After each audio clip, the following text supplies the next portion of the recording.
Тышкы иштер министри Руслан Казакбаевдин төрагалыгы алдында Европа биримдиги менен кызматташуу боюнча координациялык кеңештин 12-чи отуруму өттү. Жыйында Европа биримдигинин Кыргыз Республикасы үчүн көп жылдык индикативдик программасынын жана 2021-2027 жылдарга карата борбордук Азия үчүн аймактык индикативдик программасынын алкагында эки тараптуу жана регионалдык кызматташуу маселеси талкууланды.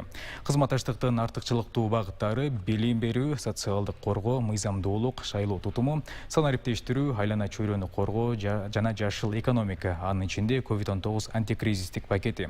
Өзгөчө көңүл Европа Союзунун Кыргызстандагы негизги программаларын ишке ашыруунун алкагында өз ара аракеттенүүнү өркүндөтүү маселесине бурулду. Программалар биринчи кезекте бюджеттик колдоо, санариптештирүүгө, суу чарбасын башкарууга жана мыйзамдуулукту илгерилетүүгө багытталган.